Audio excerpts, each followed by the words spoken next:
حق کی راہ کے یہ مسافر اپنی جان کس طرح راہ خدا میں سپرد کر رہے تھے۔ اہل کوفہ سہمے ہوئے ڈرے ہوئے ابن زیاد کے دربار میں بیٹھے تھے، اور امام حسین رضی اللہ تعالی عنہ کے قتل کا، ان کی شہادت کا انہیں دکھ تو تھا، لیکن ان کے اندر ہمت، طاقت اور توانائی نہیں تھی۔ ان کی تلواریں یزید کے ساتھ رہیں اور دل امام حسین رضی اللہ تعالی عنہ کے ساتھ رکھنے کی بات کرتے تھے۔ پھر یہ قافلہ کوفہ سے چلتے چلتے دمشق کی جانب عازم سفر ہوا۔ ایک اونٹ پہ تین لوگوں کو سوار کیا گیا تھا۔ امام زین العابدین کو سوار بھی کیا گیا اور بدن پر زنجیریں بھی باندھی گئیں، جکڑ کر کے سواری پہ بٹھایا گیا۔ اللہ اکبر! جہاں جہاں سے یہ لوگ گزرتے، لوگوں کو ان کی حالت پہ رحم آتا۔ بہت سارے لوگ نہیں جانتے تھے یہ کون ہے۔ عمومی طور پہ راستوں میں یہی بتایا گیا کہ کچھ باغی لوگ ہیں جنہوں نے حکومت سے بغاوت کی، تو ان کے کیفر کردار تک پہنچا دیا گیا۔ راستے میں ایک گرجا گھر آیا اور وہاں یہ لوگ رات رکتے ہیں۔ گرجا گھر کی دیوار پہ لکھا ہوا تھا: اترجو امت قتلت حسین شفاعت جدہ یوم الحساب۔ کیا وہ امت جنہوں نے حسین ابن علی کو شہید کیا، قیامت کے دن انہی کے نانے سے شفاعت مانگیں گے؟ کس منہ سے شفاعت طلب کریں گے؟ اسی حسین ابن علی کے نانا سے، جن کے بیٹے کو، جن کے شہزادے کو، نواسے کو ان لوگوں نے شہید کیا۔ جب یہ تقدس مآب قافلہ دمشق پہنچا تو راستے میں ایک شخص قرآن مجید کی تلاوت کر رہا تھا۔ اپنے مکان کی چھت پہ بیٹھ کے تلاوت کر رہا تھا، اور یہ قافلہ اس طرح سے گزر رہا تھا کہ شہیدوں کے کٹے ہوئے سر نیزوں کی نوک پہ تھے، اور عصمت شیار خواتین اور امام زین العابدین اونٹوں پہ بندھے ہوئے تھے۔ تو پڑھنے والا تلاوت کر رہا تھا کہ کہف اور رقیم یہ ہماری نشانیوں میں سے بڑی عجیب نشانیاں ہیں۔ تو جب وہ پڑھ رہا تھا تو سر حسین سے آواز آئی: یا تالی القرآن، اے قرآن پڑھنے والا، اصحاب کہف سے زیادہ عجیب قتلی و حملی، میرا قتل کرنا اور نیزے کی نوک پہ چڑھایا جانا ہے۔ یہ قافلہ یزید کے دربار میں پہنچتا ہے۔ یزید بہت خوش ہوا اور اس نے حضرت امام زین العابدین رضی اللہ تعالیٰ عنہ سے کہا کہ تمہارے باپ نے میری حکومت کے خلاف بغاوت کی اور وہ اپنے انجام کو پہنچے۔ تو آپ نے جواب میں قرآن مجید کی آیات کی تلاوت کی اور اہل بیت کے مناقب اور فضائل بیان کیے۔ سیدہ زینب سلام اللہ علیہا کا ایک خطبہ اہل بیت کی عظمت، مناقب اور فضائل میں یزید کے دربار میں اپنی انوکھی اور البیلی شان رکھتا ہے۔ یزید پہلے تو خوش ہوا، لیکن جب اس نے لوگوں کے چہرے دیکھے تو وہ پریشان ہو گیا۔ حتیٰ کہ یزید کے دربار میں ایک عیسائی سفیر آیا ہوا تھا، تو اس نے جب کٹے ہوئے سر دیکھے اور خستہ حال سادات کی شہزادیوں کو دیکھا تو اس نے کہا یہ کون لوگ ہیں؟ تو اسے بتایا گیا، تو اس نے بڑے تاسف کا اظہار کیا، کہا کتنے بد نصیب لوگ ہو، ہمارے پاس حضرت عیسیٰ علیہ السلام کے گدھے کا کھر موجود ہے اور ہم اسے بھی عزت کی جگہ پہ رکھے ہوئے ہیں، اور تم کتنے بدبخت ہو، اپنے رسول کے نواسے کو شہید کر دیا۔ بے مروت بے وفا تیرا بھی کیا افسانہ ہے، جس نے اپنی ہی شمع کو گل کیا تو وہ پروانہ ہے۔ تو یزید نے جب لوگوں کے تیور دیکھے اور بدلتے ہوئے حالات دیکھے تو اس نے تعصف کا اظہار کیا اور کہا اللہ برا کرے ابن زیاد کا، وہ امام حسین کو میرے تک پہنچنے دیتا تو میں ان سے اچھا معاملہ کر لیتا۔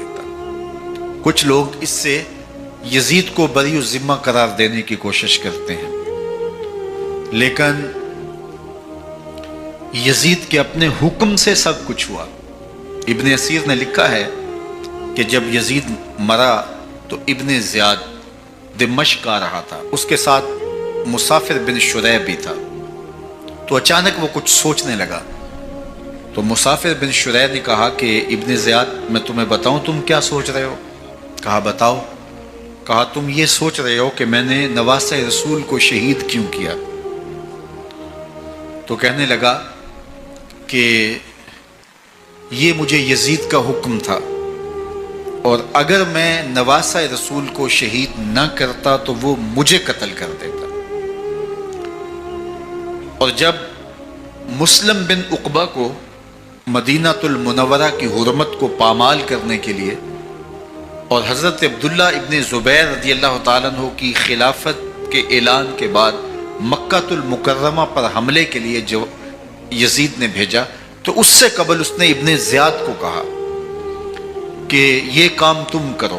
تو ابن زیاد نے جو جواب دیا وہ یہ تھا کہ میں تمہارے کہنے پہ پہلے ہی نواسہ رسول کو شہید کر چکا ہوں، اب نواسہ رسول کو شہید کرنا اور کعبۃ اللہ کی حرمت کو پامال کرنا، یہ دو چیزیں میں جمع نہیں کروں گا، اور اس نے بادشاہ کے حکم کا انکار کر دیا۔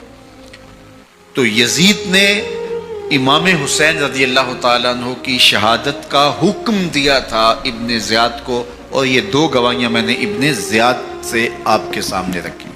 باقی اس کا یہ سیاسی پینترا کہ وہ تعصف کا اظہار کرے، تو قاتل کی پشیمانی مقتول کی اہمیت تو بڑھا سکتی ہے، لیکن قاتل کے دامن سے قتل کا داغ نہیں دھو سکتی۔ تو حضرت امام حسین رضی اللہ تعالی عنہ کا قتل یزید کو اب نظر آ رہا تھا مجھے بہت مہنگا پڑے گا، آخرت تو برباد ہوئی ہوئی، دنیا بھی میں نے برباد کر لی، اور میری حکومت بھی مستحکم نہیں رہ سکے گی۔ تو اب اس نے یہ کہنا شروع کر دیا کہ خدا برا کرے ابن مرجانہ کا کہ وہ راستہ دے دیتا اور امام حسین کو میرے تک پہنچ دیتا۔ حضرت امام زین العابدین سے اب وہ لجاجت کرنے لگا اور کہنے لگا کہ حضرت آپ کچھ ارشاد فرمائیے۔ تو آپ نے تین چیزیں ارشاد کی۔ آپ نے فرمایا ایک تو ہمیں خیریت سے مدینے بھیج دو، اور دوسری بات کہ قاتلان حسین کو ان کے کیفر کردار تک پہنچاؤ، اور تیسری بات مجھے دمشق کی جامعہ مسجد میں خطبہ جمعہ کی اجازت دو۔ اس نے کہا کہ خطبہ جمعہ کی اجازت بھی دیتا ہوں، آپ کو خیریت سے مدینہ المنورہ بھی روانہ کر دیا جائے گا، لیکن قاتلان حسین کو کیفر کردار تک پہنچانا یہ میرے بس میں نہیں ہے، یہ ممکن نہیں ہے۔ اب مجھے بتائیے، حاکم وقت ہو اور اتنا بڑا سانحہ اور واقعہ ہو گیا ہو تو وہ وہیں کھڑے کھڑے معذرت کر لے کہ یہ اس بات کو رہنے دو، تو اس کا مطلب سمجھنے میں کسی بھی باشعور شخص کو دیر نہیں لگتی۔ اسے چاہیے تھا کہ وہ کہتا کہ میں اس کی تحقیق کروا کے جو بھی مجرم ہے وہ کیفر کردار تک پہنچے گا، اور آپ نہ بھی کہتے تو یہ میں کرتا چونکہ میں حاکم وقت ہوں، لیکن اس نے فوراً کہا کہ یہ ممکن نہیں ہے۔